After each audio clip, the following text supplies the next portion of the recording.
Hola, soy AH97 y aquí os dejo este segundo vídeo exclusivo para Premium.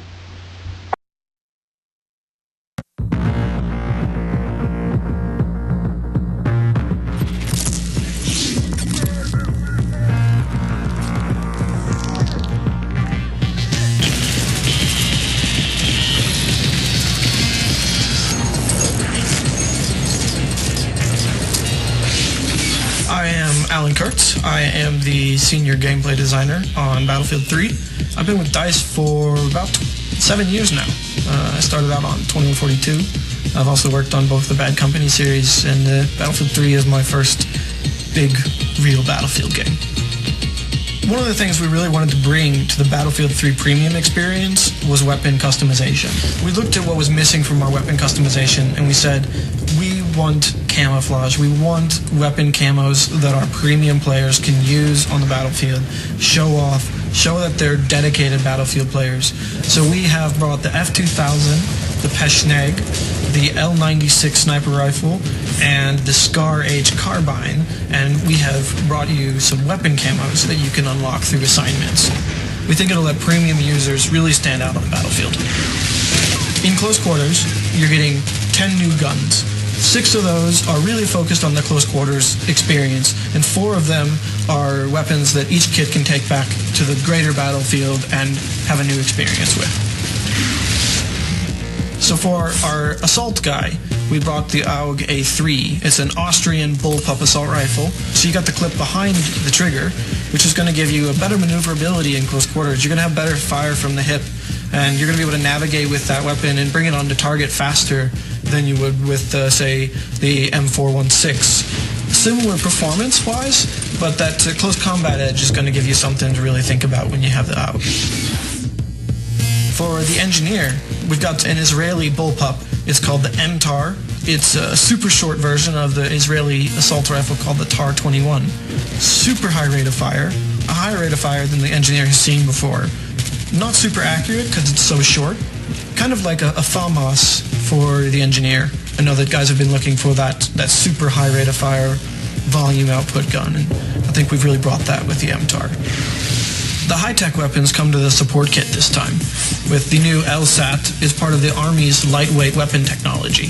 And this is a belt-fed machine gun, but it has a special new linking system and a different bullet that makes the weapon much lighter than most belt-fed machine guns. So it doesn't have a super top rate of fire, but it has a really good mobility, and it's kind of a nice blend between an M27 and an M249. Something that sits in the middle that you can use in close quarters, but you can put a bipod on it and hit some long range if you need to, and something that I think really fits in between those two. And I think support players will find that gives them an edge in these close quarters in combat.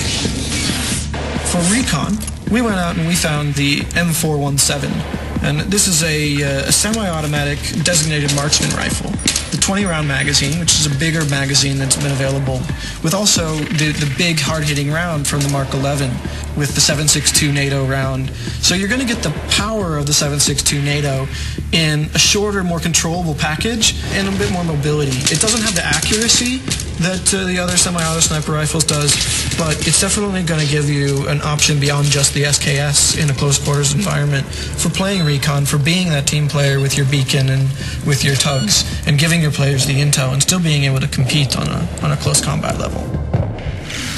When we look at weapons, we've got the ones that are class specific. We also always have some all-kit weapons, our PDWs, our shotguns. And we looked at our personal defense weapons and we realized we didn't have something that was hard-hitting up close with a good rate of fire. So we looked at the M5K. It doesn't have a very big clip, but it fires a powerful 9mm round.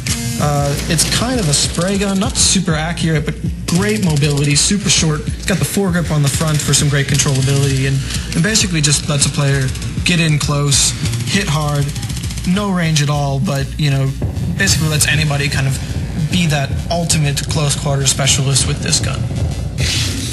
Then we looked at the flip side, which is the shotguns. We wanted to bring back a pump shotgun that people could say, you know, this is a combat pump shotgun. So we have brought over the SPOS 12. it's really an accurate pump shotgun. It's got a tight spread. You got to really get in close with it or be real accurate with it to get the full effect of it. It's a little bit of a blend of the speed of a semi-auto with a nice tight choke on the shotgun. Your pellets are going to land together, and I think we'll find players are going to really enjoy the new aspect of this Boss 12 when it comes into their close quarters combat. The other 4 weapons, we looked at roles and places outside of the close quarters pack, because you can take all 10 weapons from close quarters into any map, and that's been really important for us. So on the Assault Kit, we've brought over the SCAR L, and this brings a super popular SCAR platform from the Engineer over to the Assault side.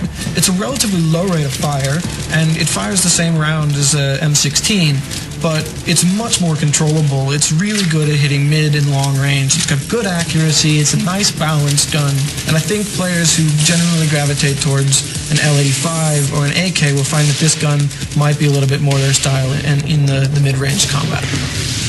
For the Engineer, we've got the ACW-R, which is an American assault rifle. It's pretty popular today with the Special Forces, and we've done it up differently here.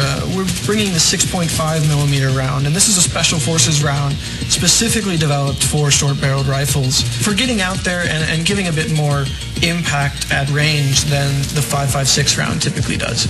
So your ACWR isn't going to be quite as good up close as most carbines, but it's going to give you a bit more range, and it's going to give you a bit more controllability than the SCAR H, which is our long-range carbine today. So I think it'll fit into a niche where some players have been complaining that they don't quite have what it takes at distance with a carbine, while giving them a trade-off that still makes it a balanced gun. Recon has always been about long range. We knew we had to bring in something bolt action that players were really going to be able to say, this is a new bolt action gun, it's something I haven't seen before, something unique. So we went out and looked, and we found the J&G 90. This is actually a Turkish rifle, renowned for its accuracy, one of the most accurate sniper rifles in the whole world. We think that players, when they get their hands on this, will be making those long-range headshots and really pulling down some marksman bonus with this one. Finally, for support, we've got the L86 LSW. That stands for Light Support Weapon. This is the British Army's light support weapon. It's a clip-based weapon. It's got about 42 rounds or so in the magazine, similar to an RPK or an M27, except this one's bullpup.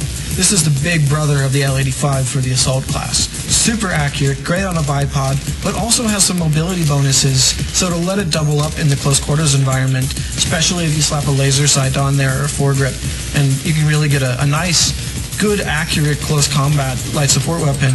I think players who like the L85 will find a support weapon that they can really go to in the L86.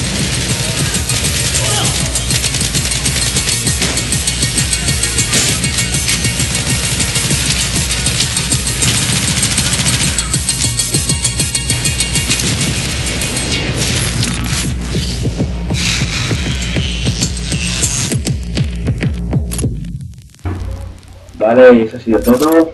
Así que como siempre, like, favoritos y hasta la próxima.